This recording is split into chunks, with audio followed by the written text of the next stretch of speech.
4 hours north of Calgary, far from busy city streets, far from crowded classrooms, in a quiet community near Barhead, Alberta, lives a woman whose journey proves that success is not determined by where you live. It's determined by where you're willing to go.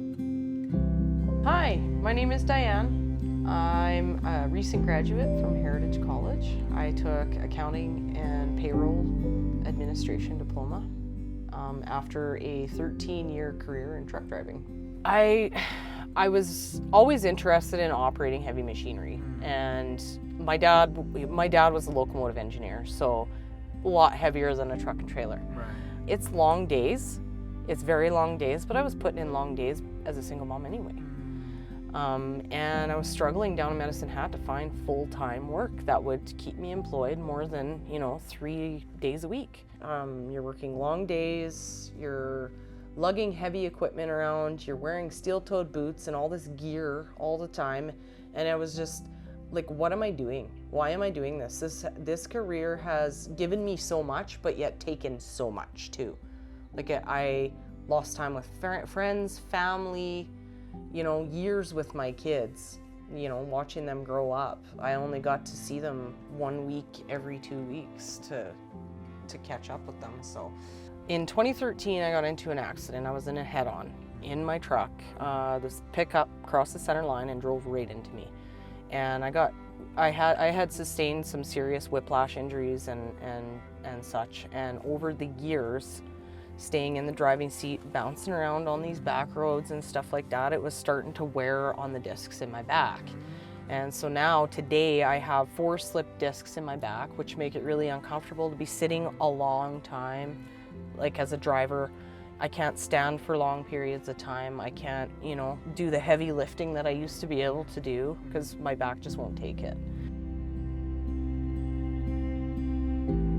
Like many Canadians working in physically demanding industries, Diane began facing a difficult reality. The career that had supported her for years was becoming harder on her body.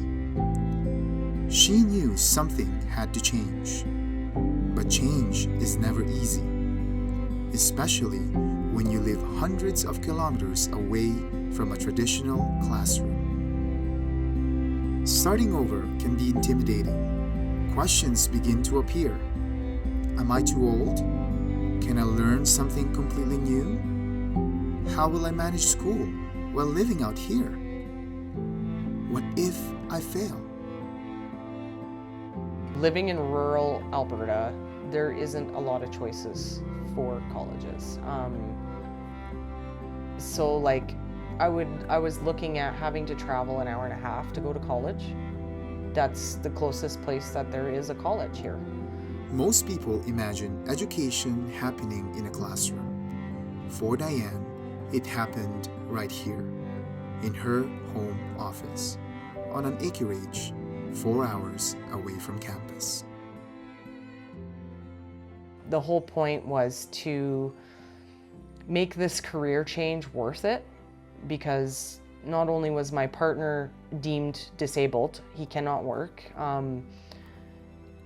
it was an opportunity for me to be able to be here for him if he needed me, if he was having a bad day where his legs weren't working. I could be here to make sure he was okay, to make sure he was able to have food, and I wasn't having to leave the house to pursue my educational goals.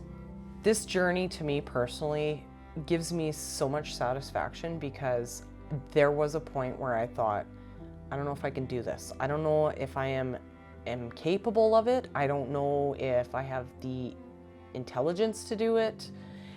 And there was a couple times where I was like, you know what? I could just go jump in a truck and drive again. It'd be so much easier, but it was the challenge. The challenge of it, I think, was what drove me the most. And just the satisfaction of knowing that I achieved my goals. 1 year later, the woman who once questioned whether she could do it became a graduate. This story isn't just about one graduate. It's about every person who believes opportunity only exists somewhere else, in another city, another province, another stage of life.